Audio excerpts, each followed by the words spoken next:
Bismillahirrahmanirrahim. Assalamualaikum warahmatullahi wabarakatuh. Alhamdulillah. Alhamdulillahirabbil alamin. Nahmaduhu wa nasta'inuhu wa nastaghfiruh wa na'udzu billahi min shururi anfusina wa min sayyiati a'malina. May yahdihillahu fala mudilla lahu wa may yudlil fala hadiya lahu. Asyhadu an la ilaha illallah wahdahu la syarika lah. Wa asyhadu anna Muhammadan abduhu wa rasuluh. Wassalatu wassalamu ala Rasulillah wa ala alihi wa sahbihi wa man tabi'ahum bi ihsanin ila yaumiddin. Amma ba'd. Teman-teman sekalian, alhamdulillah rabbil alamin. Kita pada sore kali ini kembali bertemu dalam kuliah kita, dan insyaallah kita akan lanjutkan apa yang telah kita sampaikan pada pekan yang lalu, yakni tentang tujuan dari penciptaan manusia, tujuan dari penciptaan semua makhluk yang ada di dunia ini, yaitu dalam rangka mentauhidkan Allah Subhanahu wa taala, dalam rangka tunduk kepada Allah Subhanahu wa taala.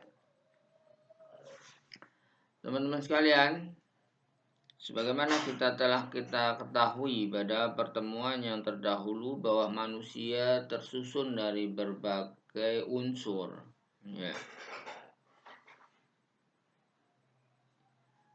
Ada jasad, ada akal dan pikiran, ada ruh,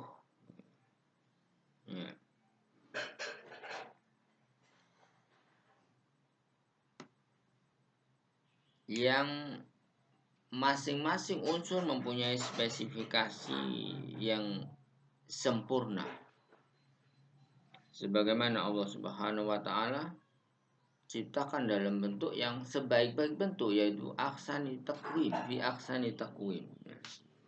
Allah Subhanahu wa taala menciptakan manusia dalam sebaik-baik bentuk, sehingga semua unsur-unsur yang membangun manusia itu dalam sebaik-baik bentuknya, dalam bentuk yang paling sempurna.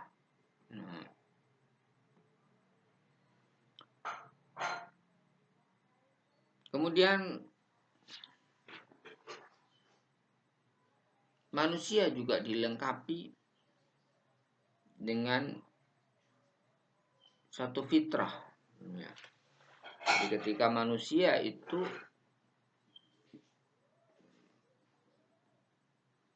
mengikuti fitrah penciptaannya, maka dia akan menjadi suatu bentuk yang sempurna, atau orang katakan normal, padahal sebenarnya suatu bentuk yang sempurna, bukan hanya sekedar normal.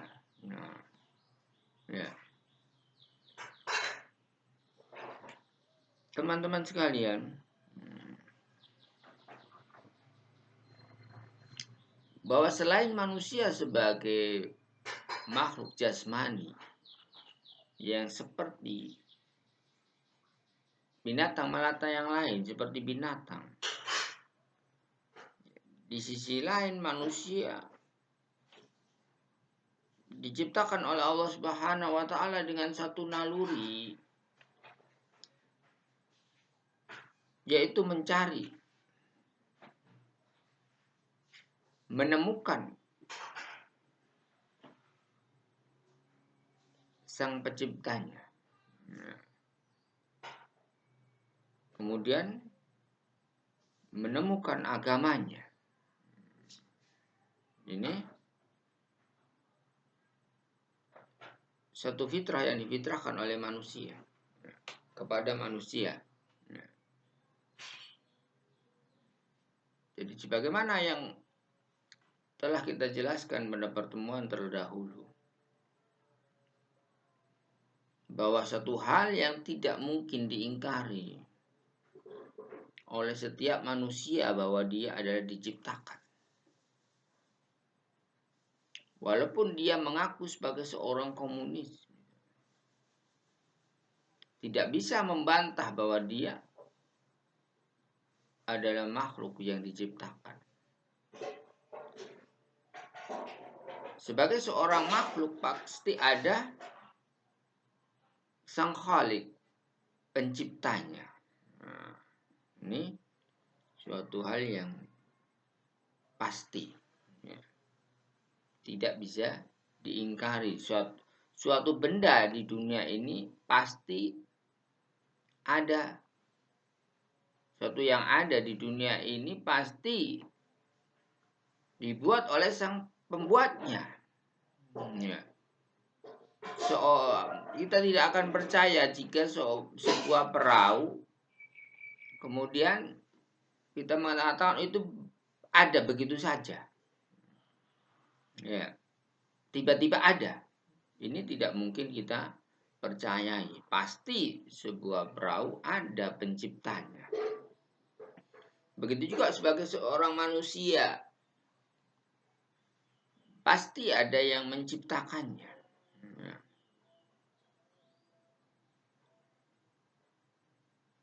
Sehingga fitrah dari manusia yaitu dia menemukan bahwa dia adalah suatu hal yang diciptakan oleh sang pencipta. Oleh karena itu Allah Subhanahu wa taala memberi banyak jalan, ya, kepada manusia untuk menemukan, meyakini keberadaan sang pencipta. Bisa jalannya dengan mengamati ayat-ayat Allah Subhanahu wa taala yang ada di alam sekitar ini. Ya. Karena keberadaan dari alam semesta ini pasti menunjukkan sang penciptanya. Ketika kita menyaksikan langit dan bumi misalnya, mentadaburi ayat-ayat Allah di langit, tidak mungkin langit seluas itu, seindah itu dengan bintang-bintang yang bertaburan, yang tidak bisa dihitung jumlahnya. Ini tidak ada yang menciptakannya. Ini tidak suatu hal yang tidak mungkin. Ya. Begitu juga keindahan dari bumi dengan gunung-gunungnya yang tinggi, lembahnya, berbagai bunganya yang indah, berbagai ikan-ikan di lautan yang beraneka macam. Ini menunjukkan adanya sang pencipta. Tidak mungkin ikan-ikan yang bermacam-macam tadi terjadi dengan sendirinya. Nah, ini bahwa Allah membimbing manusia untuk mengenal dirinya dengan mentadaburi ayat-ayat Allah Subhanahu wa taala di muka bumi ini, baik di langit ataupun di bumi. Ya, bagaimana mengenal Allah Subhanahu wa taala? Bagaimana beribadah kepada sang pencipta inilah. Ya. Bagaimana memuji sang pencipta? Bagaimana sih mengabdi pada yang sang pencipta? Nah, ini membutuhkan satu aturan, membutuhkan satu tatanan. Nah, yang disebut dengan ad-din tadi, agama, ya. Religion. Ya. Maka agama yang Agama adalah sebuah kebutuhan bagi seorang manusia. Jadi bukan hanya sekedar agama itu identitas pribadi semata. Tidak. Tapi dia sebagai kebutuhan bagi manusia. Kenapa? Karena ketika dia meyakini bahwa ada sang pencipta, maka dia membutuhkan suatu aturan, membutuhkan bagaimana dia bisa memuji, bisa mengabdi, bisa beribadah kepada sang pencipta itu. Ya. Maka dia memerlukan satu agama tadi. Agama yang membimbing manusia untuk beribadah dan mengabdi kepada sang pencipta. Nah, kemudian pertanyaan selanjutnya, ketika Allah Subhanahu wa taala menyatakan dalam Ali Imran ayat 85, man yabtaghi ghairal islam madina fala yuqbalu. Siapa yang mencari agama selain Islam maka tidak diterima agama.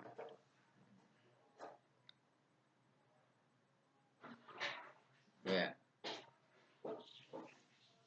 Jadi ayat ini, teman-teman sekalian, menunjukkan bahwa Allah sebagai sang pencipta menunjukkan apa sih jalan untuk mengabdi dan beribadah kepadanya itu melalui jalan apa? Melalui agama apa? Melalui tatanan apa? Aturan apa? Maka itu adalah Allah memberikan petunjuknya, yaitu melalui agama Islam. Loh, mengapa kok harus agama Islam? Kok tidak agama yang lain? Ya. Kita akan buktikan di sini bahwa satu-satunya agama yang Allah ridhoi adalah Islam. Sebagaimana disebutkan dalam surat Al-Maidah ayat 3. Ya. Al-yawma akmaltu lakum dinakum wa atmamtu alaikum ni'mati wa raditu lakumul Islam madina, dan aku ridho Islam sebagai agama kalian. Sehingga sampai-sampai orang Yahudi mengatakan, "Lau anzalallahu hadhil ayat lattakhadna 'aidan." Seandainya Allah turunkan ayat ini kepada kami, maka kami akan menjadikan hari raya. Maka Umar bertanya, ayat yang mana? Itu al-yauma akmaltu lakum dinakum wa atmamtu alaikum nikmati.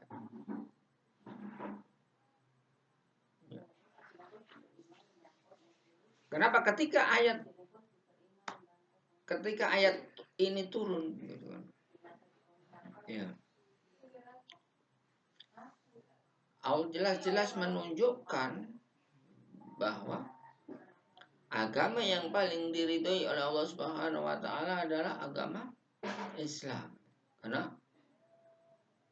ya, al-yauma akmaltu lakum dinakum wa atmamtu alaikum nikmati wa raditu lakum al-Islam madina. Wa raditu lakum al-Islam madina. Coba ketika ada enggak begitu kan? Ayat seperti ini di dalam kitab-kitab suci yang lain. Apakah ayat seperti ini ada di Injil misalnya? Bahwa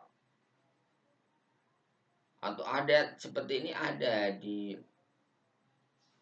kitab suci agama yang lain? Tidak ada.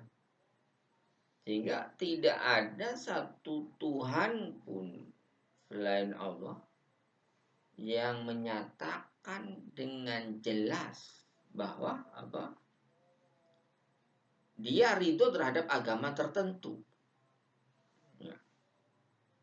Tidak ada ayat bahwa Tuhan ridho dengan agama A atau agama B atau agama C atau agama D. Tidak ada. Tapi dalam ayat ini surat Al-Maidah ayat 3 ini jelas-jelas Allah Subhanahu wa taala menyatakan wa raditu lakumul Islam madina, bahwa Allah ridho terhadap bahwa Islam sebagai agama kalian. Ya.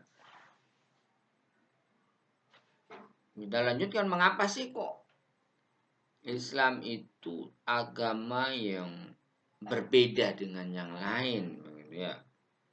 Di antara sifat-sifat. Jadi karena Islam itu mempunyai karakteristik ada 5. Yang pertama adalah apa? Robbaniyah. Ya, Robbaniyah.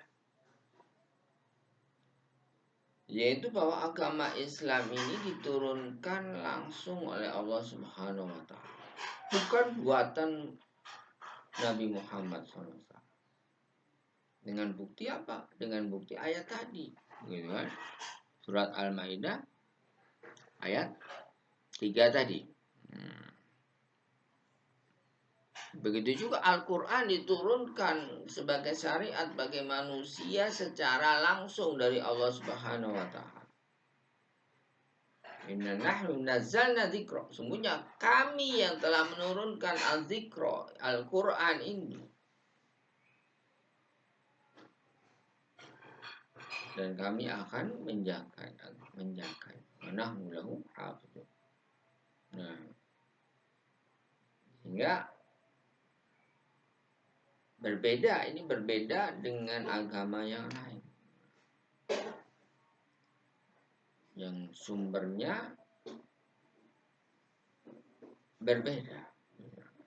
Ya. Kemudian yang kedua, bahwa agama Islam itu insaniyah alamiyah. Ya, humanisme yang bersifat universal, begitu. Yaitu bahwa agama Islam itu berlaku untuk semua manusia sebagai rahmatan lil alamin, sebagai rahmat bagi manusia. Ya, nama aku itu sebenarnya aku diutus untuk manusia semuanya. Ini berbeda dengan agama yang lain sebenarnya. Tidak ada sebenarnya dalam agama yang lain itu dinyatakan bahwa agama itu untuk manusia seluruhnya, tidak ada. Karena bersifat apa?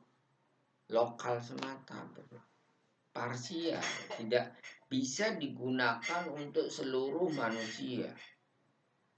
Seperti agama Yahudi misalnya.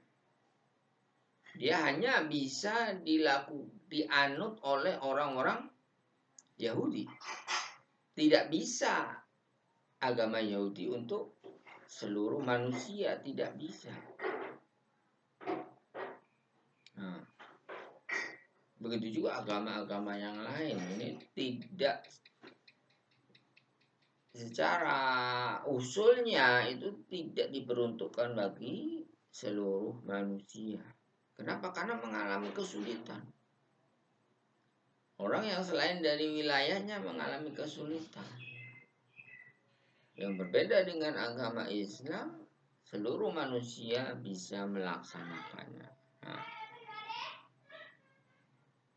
Kemudian yang ketiga, teman-teman sekalian, bahwa agama Islam itu bersifat syamil mutakamil, yaitu sempurna.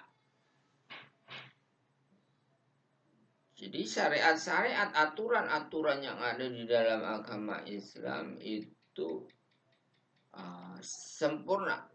Jadi meliputi segala sesuatu, tidak hanya Islam itu mengurusi masalah ibadah. dari seorang manusia. Tidak hanya mengurusi masalah hubungan manusia dengan Tuhannya, tidak. Tapi juga mengurusi masalah muamalat, yaitu hubungan antar manusia. Nah, jadi dia tidak mengurusi ya, hanya satu bagian. Ya, ini tapi syariat Islam itu mulai hal yang paling kecil dan yang paling besar, mengurusi masalah dunia dan akhirat seorang manusia. Jadi lengkap. Ya. Jadi tidak ada di dalam agama-agama yang lain itu aturan seperti Islam. Mulai bangun tidur, bagaimana bangun tidur yang sesuai dengan yang Allah Rasulnya kehendaki. Berdoa, ya. Kemudian makan dengan berdoa dan yang lainnya. Sampai bagaimana menghadap ketika buang air kecil, bagaimana masuk kamar mandi. Ini dalam agama-agama yang tidak ada aturan dan tatanan bagaimana sih masuk kamar mandi, keluar kamar mandi, tidak ada. Islam mengatur sampai sekecil itu, teman-teman sekalian. Sehingga berbeda dengan yang lainnya. Kemudian selanjutnya yang keempat, bahwa Islam itu al-basatoh, yaitu fleksibel, dalam arti bahwa agama Islam itu tidak kaku, ya, mudah. Islam itu mudah. Dia bisa dilaksanakan di setiap tempat dan zaman. Karena aturannya tidak mengikat pada tempat tertentu atau zaman tertentu. Ya, kecuali pada tempat-tempat yang memang harus di situ. Ubudiyah, masalah ibadah yang harus diterima. Nah,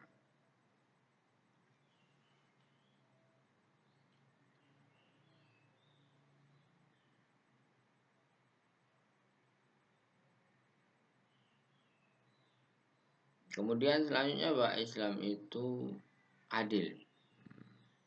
Jadi tidak membedakan ras tertentu di dalam masyarakat. Tidak ada ras kulit hitam dan ras kulit putih. Tidak ada pejabat dan tidak ada rakyat. Tidak ada orang kaya dan orang miskin. Tidak ada kasta tinggi, kasta rendah. Tidak ada dalam Islam. Semua ibadah sama.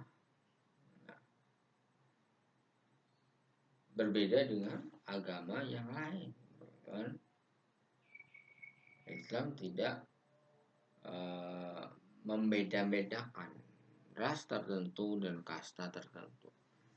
Bahkan orang Arab sekalipun dan orang bukan Arab, ya, orang yang paling bertakwa kepada Allah itu adalah orang yang paling baik, adalah orang yang atqakum, yang paling bertakwa. Innallaha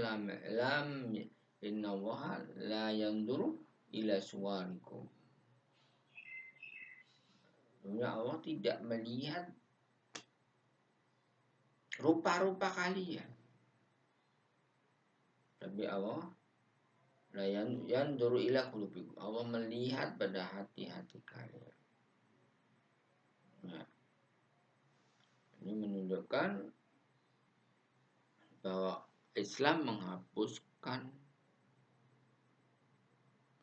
perbedaan ras, perbedaan warna kulit, sehingga berkeadilan. Kemudian agama Islam adalah agama yang seimbang. Ya. seimbang antara urusan dunia dan urusan akhirat. Islam tidak satu sisi saja, tapi Islam mengajarkan dua sisi, sisi manusia sebagai manusia dan manusia sebagai hamba Allah Subhanahu wa taala dalam beribadah. Jadi tidaklah Islam mengajarkan kepada rahbaniyah, yaitu menjadi seorang rahib, tidak. Kemudian meniadakan kemanusiaannya, membunuh nafsunya, tidak. Tapi Islam seimbang di dalam hal itu, ya. Tidak membeda-bedakan. Baik. Itu karakteristik Islam yang diantaranya yang lainnya. Nah, beberapa contoh karakteristik agama Islam yang menunjukkan kenapa kok harus beragama Islam. Kenapa kok kita harus yakin agama yang kita miliki? Karena berbeda dengan yang lain. Baik. Ya, alhamdulillah sudah sekitar 20-30 menit, teman-teman sekalian, yang bisa kita berbincang-bincang pada sore hari ini. Nah, insya Allah kita lanjutkan pada hari besok, ya. Dan jangan lupa, ya, banyak berdoa pada bulan Ramadan ini, ya, sehingga kita bisa diberikan kekuatan, diberikan keimanan yang lebih baik untuk melangkah di hari esok. Ya. Selamat berbuka, ya, pada teman-teman sekalian. Semoga bisa banyak berdoa untuk kebaikannya masing-masing, karena waktu yang mustajab dalam doa diantaranya doa ketika berbuka puasa, sebelum berbuka, dan pada asar. Ini kita banyak-banyak berdoa pada waktu-waktu ini. Nah, teman-teman sekalian, begitu kiranya pada sore hari ini kita cukupkan dulu pertemuan ini. Naktafi bihadza, subhanahu wa bihamdika, asyhadu an la ilaha illa anta, astaghfiruka wa atubu ilaik. Assalamualaikum warahmatullahi wabarakatuh.